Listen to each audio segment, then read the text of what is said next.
Sara Ali Khan, a pleasure to have you here in London. It's a pleasure to be here. This is your first one-on-one interview. Yeah. I'm so privileged. Oh, not at all. It's me. I'm so excited to be here. A little nervous because it's the first time I'm actually doing a one-on-one, but you've been really nice, so I'm So quite far. comfortable so far. How many years have you dreamt of really living this life? For as long as I can remember.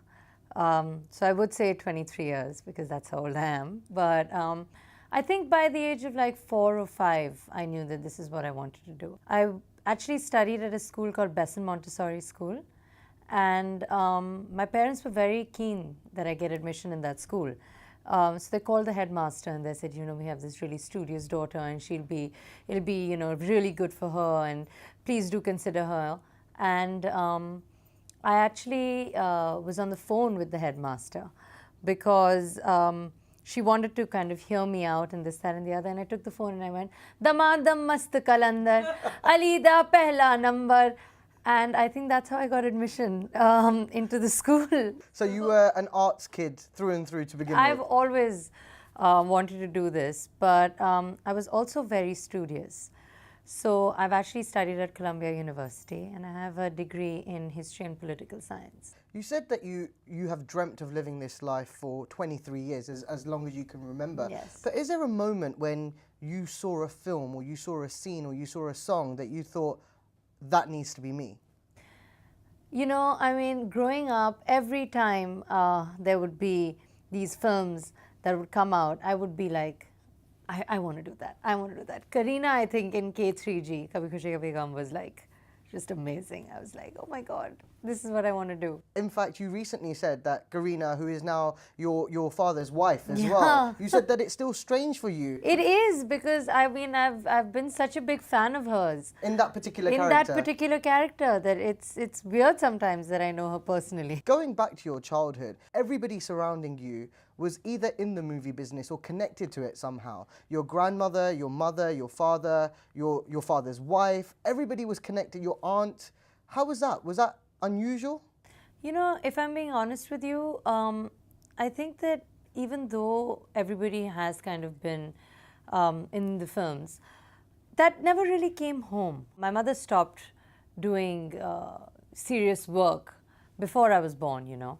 So it wasn't a star house, you know. I lived with mom and my father was very particular about me studying and mom was very particular about us having a normal life. So whether it's kind of the way that we holiday or the way that we live our lives, lunch, dinner, I mean, it's a very normal ghar. How can you have a normal childhood, a normal upbringing in that kind of environment? As far as my father's concerned, he was never one of those Bollywood is dinner table conversation kind of people. Even now, in fact, now that I've kind of been back and I graduated about 2.5 years ago and I've just started working, I like to talk about Bollywood a little bit because it's all so new. And he still doesn't encourage it, you know. Really? Yeah. I mean, conversations are totally different. I mean, we talk about history, we talk about politics, we talk about world affairs, we even talk about like, you know, food. But very seldom is like Bollywood brought up. So as far as he's concerned, it was that. And as far as mom's concerned, I think that she was extremely particular that both me and Ibrahim have like a normal childhood because even though there are benefits and privileges and perks of kind of coming from a acting background family, it can also, you know, go to the head a little bit if you're not kind of put in check. When you moved abroad to study, was there a culture shock of sorts? I mean, you said that your mum tried to raise you in a normal environment, but a lot of people will question how normal that environment can be when you're going to Diwali parties with the biggest stars. You know, none of that happened till I graduated. That's what I'm trying to, I'm glad you brought that up because when I say that mum tried to give us a kind of normal childhood, that's what I mean. Right. Diwali parties, birthday parties, Christmas parties, random parties, high parties, that's all very recent. Right, okay. It was never, you know, I mean, the first film set I really remember being on is the first 2 days of Kedarnath when Sushant was shooting and I wasn't. Wow. That's the first time that I was really on a film set. So socially or professionally, it's been quite new for me. So when you decided that you wanted to be an actress, when did you tell the family? The family knew. Right. The family knew. When I was 4 years old, making calls to the headmaster, singing Bollywood songs, they knew. When I was age 5 and 6, I used to do ads in Right. my house on a video camera. Oh, they didn't go anywhere. Of course not. Like, my parents saved me from that little bit of humiliation, but like full-on ads. Like, this is a washing powder, and please buy it, except in Hindi. And I couldn't even say Nirma. Because there was this washing powder called Nirma. I used to say Mirma. Wow. So I used to say washing powder, Mirma, Mirma, Mirma. And I was like, it Can't was believe a you didn't blast. get hired after that to do one. Nobody's seen it. Well, if they saw it now, you'd get all those brand Oh, endorsements okay, now. I should have. I should find them. Brands are good, I hear. Yeah. I should find them and release them. You should. I'm going to do that when I go back. Did your mum ever try to talk you out of it? She had obviously been an A-list actress herself. She'd seen not just the highs, but also the lows of living your life in the spotlight. Did she ever try to dissuade you from being an actress? You know, I wouldn't use the word dissuade, but I think that she and my father have both kind of tried to give me a very rounded perspective of what it is, you know. It can, from what they say, can be a daunting experience. It can be a hard job. But I think that if you have your head on your shoulders, if you have a good support system, and you have some semblance of a life external to the films, then I think you're fine. And I think that instead of, or rather than dissuading me from joining the films, both my parents have endeavored to inculcate some form of external values in me, and also my brother. So that whether we decided to do movies or law or anything, we could be, you know, happy and peaceful despite, you know, the trials and tribulations of our job.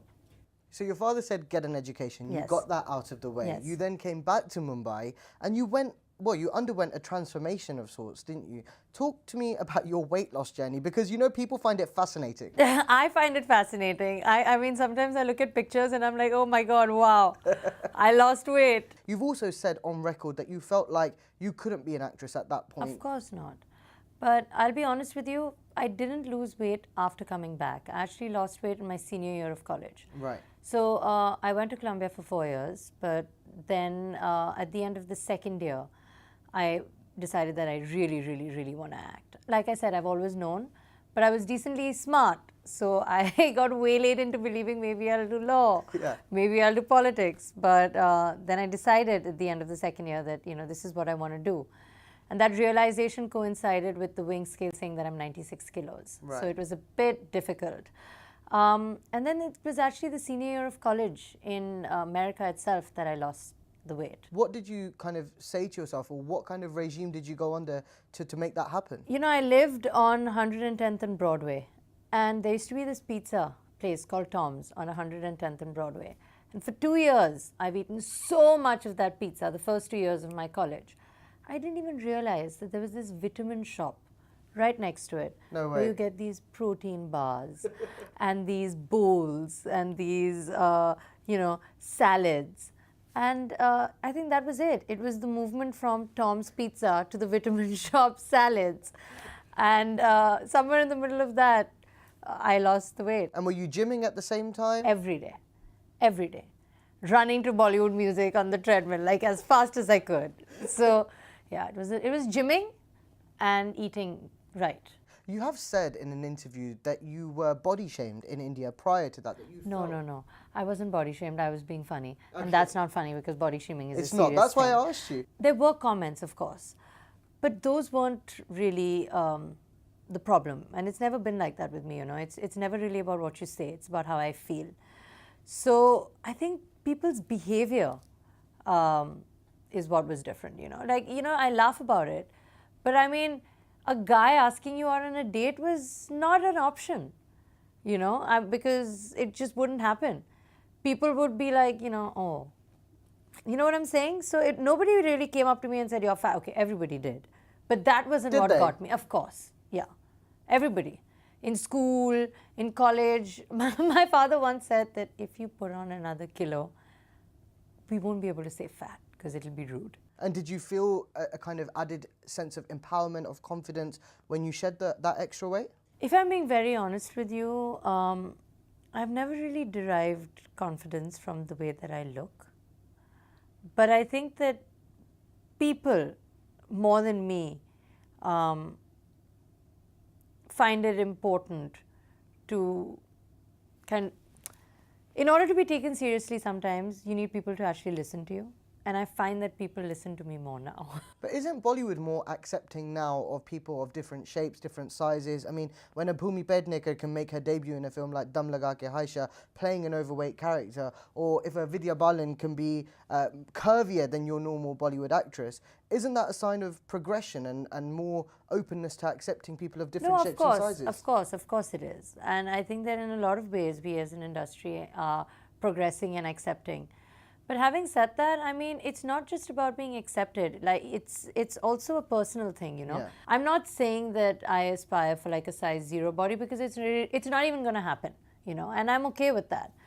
But you don't have to be 96 kgs either. Apart from just acting, it's not a healthy way to live. Yeah. I joke about it now, but I was really, really large, and for no reason. And then, you know, it messes up your hormones, it messes up your health, mentally, physically, emotionally. It's just a bad place to be. So education done, transformation done. Why Kedarnath? Where did this come from? I mean, how long were you looking for the right script before this one came along? I wouldn't say I was kind of looking for the right script. I was waiting to be found, you know. Like, I was just waiting to hear something that would just be like, this is what I want to do. And when the writer, Kanika Dhillon, along with my director, Abhishek Kapoor, reached out to me and narrated the script to me, I couldn't imagine doing anything else. You said that you were waiting to be found. Yes. That's not the situation that most new artists find themselves in. Prior to you saying that you'd signed Kedarnath, there were so many reports of who was going to launch you. Yes. Do you think you had an advantage in finding this script because you are the daughter of Saif Ali Khan and Amrita Singh? Yes, I do. This has become a conversation back home recently more than it was. This word nepotism that a lot of people talk about. And I don't think that I can run away from that. I think it would be hypocritical and even wrong for me to say that it doesn't exist. Definitely the kind of perks of being an insider. There is. I think that the main perk is access. What it does is it allows this, for instance, you know, I mean, I'm in London with my mother. We've come to see my brother, who I haven't seen in a while. But I'm sitting here in the BBC office talking to you. That's a privilege. I could go to Rohit sir's office and say, sir, would you please consider me for Simba? That's a privilege. So the access that my parents have worked so hard to, you know, enable me to have is not something that I can deny or something that I can run away from. But having said that, and it almost sounds like I'm, you know, getting defensive, which I'm not. Having said that, I think that back home, the tonality of this conversation around nepotism has become slightly harsh. What I'm trying to say is that while star kids, as much as I hate that term, do have easier access into this line maybe, if you're not good, you're going to be asked to leave. But if you're not good, you probably wouldn't get a second chance. That's but exactly. You're in a position where you have 2 films releasing in the space of 3 weeks. Yes. You will get a second chance even if the first film doesn't do well. Yes. Yeah, you're right, I will. And I can really just thank Rohit sir for that opportunity, because I myself am in shock, you know, that I am in this predicament, because it's been what one has dreamt of. And I realize sometimes, and if I'm being honest with you, let me just say it, that I do carry the burden of a little bit of pressure. Doing your first film, knowing that your second film is coming out, I'm done shooting for 2 films without anybody even seeing the first one. I am aware of the pressure that comes with. I am aware that that is going to be seen by many as an unearned opportunity, and when that happens, the pressure is even greater. Do you feel the pressure for these films to perform well, for your performance to be appreciated? It's not, I don't know if the word is really pressure, but I feel like there's a give and take, you know, like if we talk about the benefits of coming from this family, I think the pressure would be, you know, the other side of the same coin. Because the same way that I'm given this opportunity, I now have to prove forget anybody else, but honestly to myself that I'm worthy of that. I feel very, very privileged and very, very accepted and welcomed. So the pressure is not that external, but there is that internal pressure because I'm aware that I have got this opportunity easier than somebody else could have. Your debut film, Kedarnath, is a romantic drama set against the backdrop of real events, the North Indian floods in 2013. This real event saw the loss of nearly 6,000 lives. When you read the script initially, did you feel like it had been handled sensitively? Yeah, not just the floods, but there are a lot of aspects of the film that could, be questionable in terms of whether they've been handled sensitively or not. But I think that from our end, we've endeavored to ensure sensitivity in all aspects, and let's just hope that people feel the same way. What did you learn about this particular phase in 2013 that you might not have known prior to making this film? You know, one had heard about the Uttarakhand floods, and one was aware of,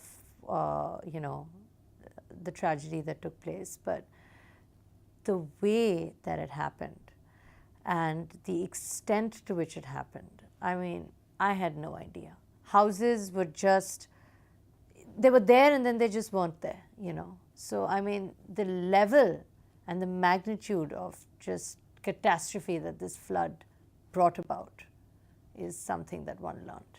You must have known when you signed this film as your debut movie that this was going to be a challenge for any actor. How did you feel when you were actually on set? I didn't realize. Really? I didn't realize. I mean, now that you guys have seen the trailer, there's a fair amount of work in the floods and in the water, just in general. And if you've seen that there's this scene where I'm doing this Ganga Dubki, where my father is making me do dubkis in the Ganga. And this is all in the script, obviously. And I haven't realized that I have to shoot it like this. So there were days on set where we were doing night shoots and rain shoots and underwater shoots and Ganga shoots. And I was like, there's so much water. It's really, really cold. And I in fact was joking on set a lot that I didn't realize it would be like this. I didn't realize it would be like this. And they were like, it's called Kedarnath. Yeah, exactly. You did realize. And I said, yeah, I should have. Was it a bit of a kind of shock to the system about the actual workload of an actor on set? I'll tell you something. There have been days that one is shot, with a little bit of fever.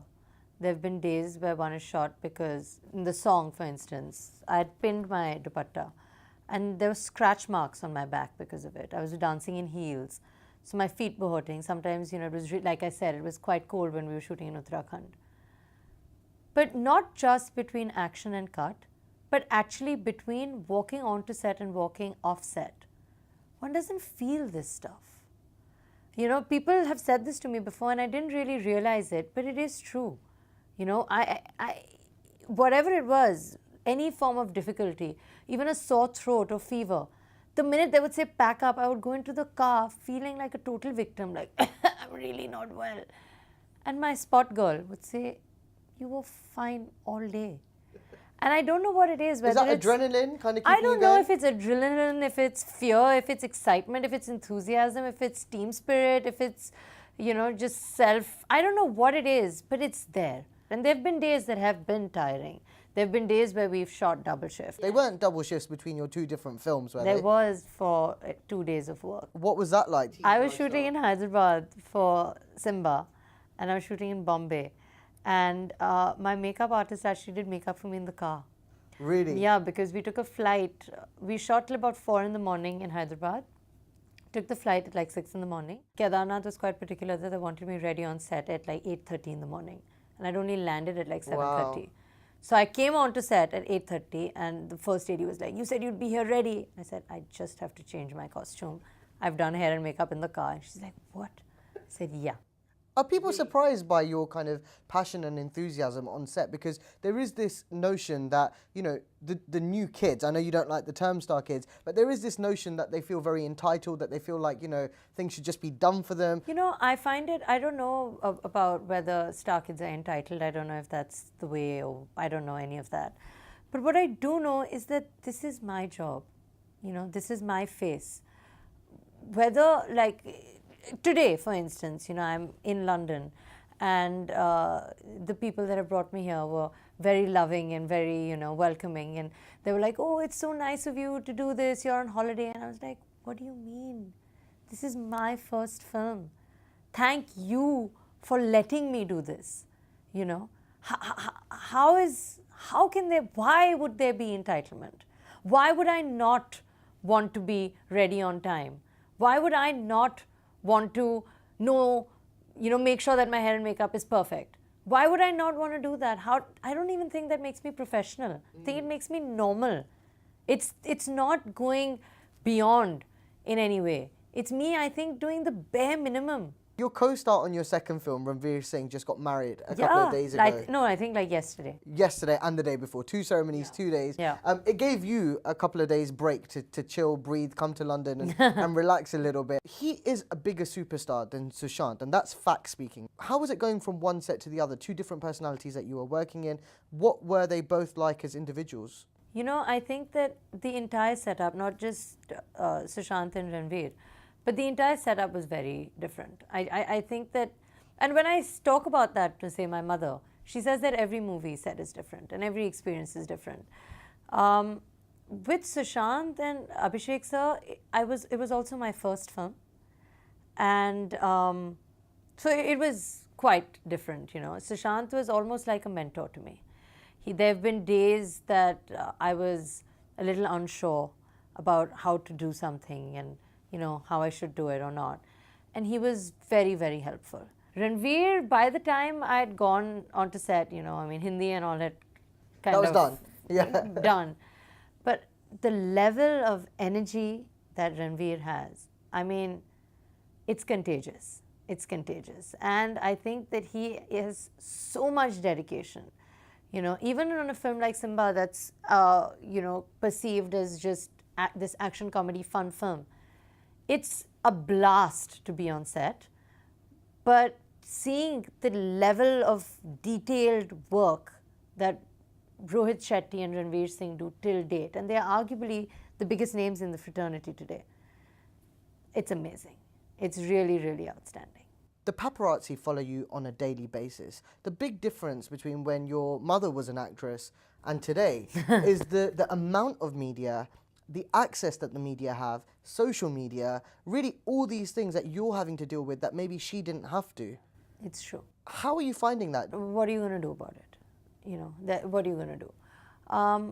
Is it different to what it was when mom was around? Yes. Do I know what it was like when mom was around? No. So, I feel like a lot of times... But they don't even leave your little brother alone. They're more, the poor child is followed every day. No, that is a little much in my personal opinion.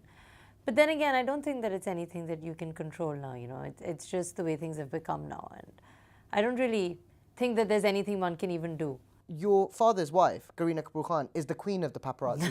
I've seen the way she walks a red carpet, the way she interacts with the pap. She knows how to do that whole thing. She does. What have you learned from her when it comes to just that media presence, that being a star? Because it's not just about what you do on screen, it's about what you do off it as well.